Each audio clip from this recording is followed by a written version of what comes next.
आदरणीय प्रदेश अध्यक्ष श्री अजय लल्लू जी, आराधना मिश्रा जी, चौधरी हरिंदर मलिक जी, पंकज मलिक जी, श्री दीपेंद्र हुड्डा जी, आचार्य प्रमोद कृष्णन जी, श्री विवेक बंसल जी, श्री इमरान मसूद जी, श्री गजराज सिंह जी, श्रीमती सुप्रिया श्रीनेठ जी, विजेंद्र सिंह जी, संजय कपूर जी, सईद जमा जी, चौधरी रविंदर मलिक जी, चौधरी संजय सिंह जी, बाबा श्याम सिंह जी, नरेश सैनी जी, मसूद अख्तर जी और तमाम कांग्रेस के नेता, यहाँ पर उपस्थित NSUI, IYC, महिला कांग्रेस के कार्यकर्ता, बहनों और प्यारे भाइयों, आप कुछ समय से मेरा इंतज़ार कर रहे हैं। मलिक जी ने कहा कि यहाँ आकर आप पर मैंने एहसान किया है। मैं कहना चाहती हूँ कि यहाँ आना मेरा कर्तव्य है, मेरा धर्म है और मैं किसी पर इस एहसान नहीं कर रही हूँ। बहुत बार कहती हूँ, हर नेता को यह एहसास होना चाहिए कि सबसे बड़ा एहसान उस पर जनता करती है। मुझे यह एहसास अच्छी तरह से है। आप यहाँ उपस्थित हैं, मेरी बातों को सुनने आए हैं, इसलिए आपका बहुत बहुत धन्यवाद। देखिए, देश की जो स्थिति है वो शायद मेरे से अच्छी तरह आप सब जानते हैं। एक ऐसा समय आया है कि 90 दिनों से लाखों किसान इस देश की राजनीति में के बाहर, दिल्ली के बाहर बैठे हुए हैं, संघर्ष कर रहे हैं, आंदोलन कर रहे हैं। 215 किसान शहीद हुए, बिजली काटी गई, पानी रोका गया, उन्हें मारा गया, पीटा गया। वे शांति से बैठे थे। देश की राजधानी की सीमा को इस तरह बनाया गया जैसे देश की सीमा थी। तमाम पुलिस की फोर्स लगाई गई, किसानों को प्रताड़ित किया गया।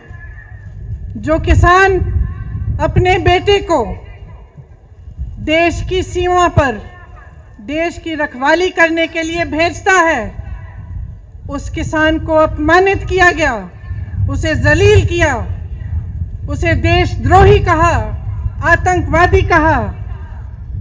प्रधानमंत्री जी ने पूरे सांसद के सामने उसका मजाक उड़ाया, उसे परिजीवी कहा, आंदोलनजीवी कहा। देखिए, इंसान की तरह देश का भी एक हृदय होता है। उस हृदय के धड़कने से देश जीवित होता है।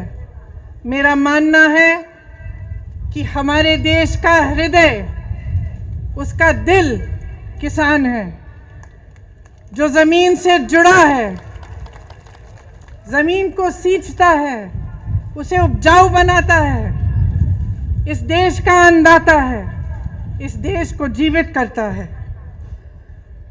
लेकिन आज जब चौधरी तिकायत जी के आंखों में आंसू आते हैं तो हमारे प्रधानमंत्री जी के होठों पर मुस्कुराहट आती है, उन्हें मजाक सूझता है। आज किसान के घरों से लूट हो रही है और प्रधानमंत्री जी के 2 पूंजीपति मित्रों को पूरी छूट दी गई है। आपके सामने आकर प्रधानमंत्री जी ने बार बार हर चुनाव में ये वादा किया था कि गन्ने का भुगतान आपको दिया जाएगा। मैं आपसे पूछना चाहती हूं, आपको मिला? उन्होंने कहा था आपकी आमदनी दुगनी होगी।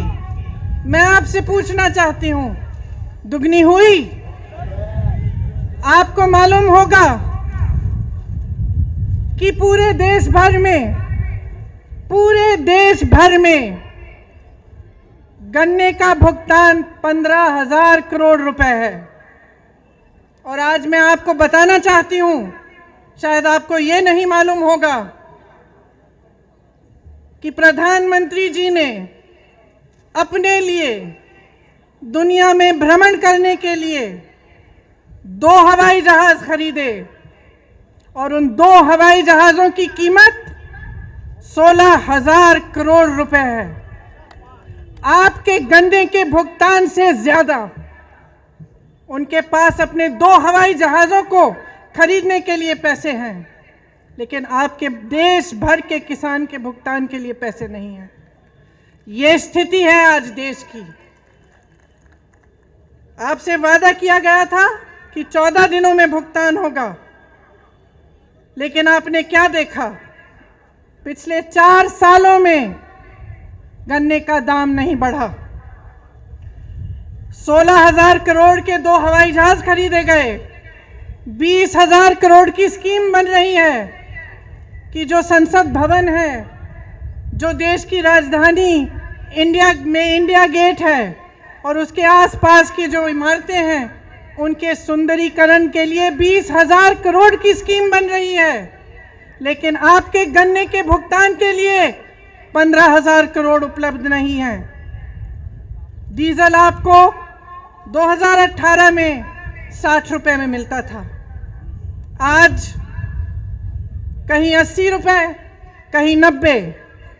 डीएपी 1100 रुपए में मिलता था, आज 1200 रुपए का है। बिजली के बिल बढ़ते चले जा रहे हैं, गैस सिलेंडरों की कीमत बढ़ती चली जा रही है, मगर आपके गन्ने के दाम आपको नहीं मिल रहे हैं, वो वही का वही है।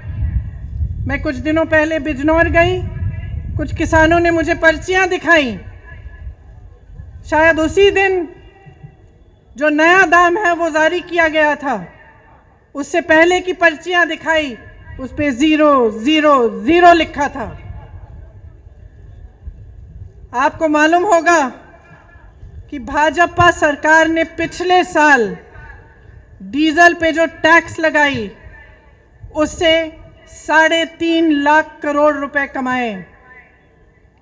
मैं पूछना चाहती हूं, कहां गए वो रुपए?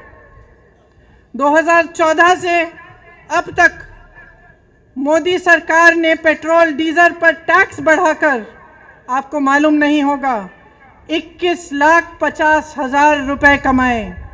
मैं पूछना चाहती हूं, कहां गया वो पैसा जिसका हक है, जो दिन रात इस देश के लिए काम करता है, जो अपने पसीने से, अपने खून से इस देश को सींचता है?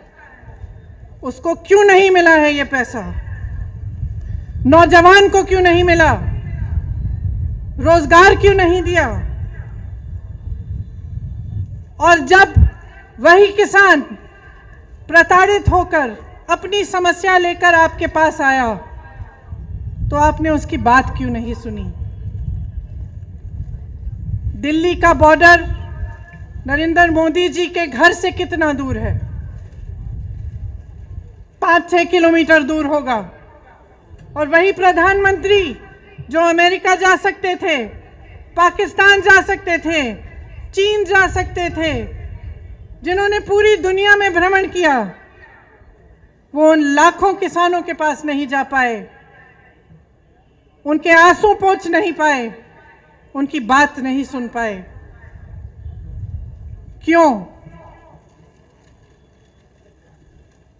क्योंकि उनकी राजनीति सिर्फ अपने लिए है, अपने लिए और अपने खरबपति पूंजीपति मित्रों के लिए है। इसी समय जब पूरा देश तड़प रहा है, किसान तड़प रहा है, भुगतान नहीं हो रहा है, इसी साल में अगर आप देखेंगे कि इन 1-2 खरबपति मित्रों ने कितना पैसा कमाया तो आप चौंक जाएंगे। हजारों करोड़ कमाया है और आप सड़क पे बैठे हुए अपने हक के लिए संघर्ष कर रहे हैं, आंदोलन कर रहे हैं और कोई सुनने को तैयार नहीं है। जो 3 कानून इस सरकार ने निकाले हैं उनका सार तो आप जानते ही होंगे। पहला कानून कि प्राइवेट मंडियां लगेंगी और सरकारी मंडियों में जो टैक्स लिया जाता है वो प्राइवेट मंडियों में नहीं लिया जाएगा। इसका मतलब क्या है? इसका मतलब ये है कि आस्ते आस्ते सरकारी मंडियां बंद हो जाएंगी। और आप सब जानते हैं कि सरकारी मंडियों की खासियत ये है कि आपको न्यूनतम समर्थन मूल्य मिलता है, कि कोई भी कहीं से भी आकर आपको ये नहीं कह सकता कि आपको कम दाम पे आपसे खरीदेगा। प्राइवेट मंडियों के खुलने से और उनको मजबूत बनाने से क्या होगा? बड़े बड़े खरबपतियों की मनमानी होगी। जो दाम चाहते हैं वही देंगे, जब खरीदना चाहते हैं तभी खरीदेंगे, जब बेचना चाहते हैं तभी बेचेंगे। दूसरे कानून में लिखा है कि कॉन्ट्रैक्ट फार्मिंग होगी। कॉन्ट्रैक्ट फार्मिंग का क्या मतलब है? इसका मतलब है कि आपके गांव में, आपके जिले में आकर बड़े बड़े खरबपति आपके साथ एक सौदा कर सकते हैं कि देखिए आप 10 लोग हैं, आप हमारे लिए गन्ना उगाइए, जब गन्ना उग जाएगा हम आपको इसके लिए 500 रुपए देंगे। लेकिन जब आप उसको उगाएंगे तो अगर उस खरबपति का मन हो तो वो आपसे कह सकता है कि ना मैं आपको 500 रुपए दूंगा और ना मैं आपका गन्ना चाहता हूं। उसको कहने की अनुमति है, वो कुछ भी कर सकता है। क्यों? क्योंकि इस कानून के तहत आपकी कोई सुनवाई नहीं है। अगर आप अदालत में जाना चाहेंगे, उसकी शिकायत करना चाहेंगे, तो आप सिर्फ एसडीएम के पास जा सकते हैं और उनके ऊपर जो एक अधिकारी है उनके पास जा सकते हैं, लेकिन आप अदालत नहीं जा सकते, आप अपने हक के लिए लड़ नहीं सकते। ये लिखा है उस कानून में। तो आप सोच सकते हैं कि एक तरफ आप और आपकी छोटी सी खेती और दूसरी तरफ प्रधानमंत्री के बड़े बड़े खरबपति मित्र, आप बताइए किसकी सुनवाई होगी? ये जो नए कानून बनाए गए हैं, इन कानूनों के तहत न्यूनतम समर्थन मूल्य खत्म होगा, सरकारी मंडियां खत्म होगी, आपके हक खत्म होंगे। और जिस तरह से इन्होंने इस पूरे देश को अपने 2-3 मित्रों को बेचा है, उस तरह आपको, आपकी जमीन को, आपकी कमाई को, ये अपने मित्रों को, अपने खरबपति मित्रों को बेचना चाह रहे हैं। तो ध्यान रखिए और आप जागरूक हैं। मैं जानती हूं आप कितना संघर्ष कर रहे हैं। जैसे पंकज जी ने कहा, सिर्फ पूरा देश नहीं, पूरी दुनिया देख रही है। और कभी कभी लगता है कि हमारे प्रधानमंत्री जी जैसे पुरानी कहानियों में अहंकारी राजा होते थे, जो जैसे जैसे उनकी सत्ता बढ़ती चली जा रही थी वो अपने महल में बंद हो जा रहे थे। लोग उनके सामने सच्चाई कहने से डरने लगे, उनके सामने गिड़गिड़ाने लगे, उनका अहंकार बढ़ने लगा। ऐसा लगता है कि हमारे प्रधानमंत्री जी भी एक तरह से उन्हीं अहंकारी राजाओं की तरह बन गए हैं। उनको ये भी समझ नहीं आ रहा है कि जो जवान इस देश की सीमा को सुरक्षित रखता है, वह जवान किसान का बेटा है। उस जवान का आदर करना चाहिए, किसान का आदर करना चाहिए।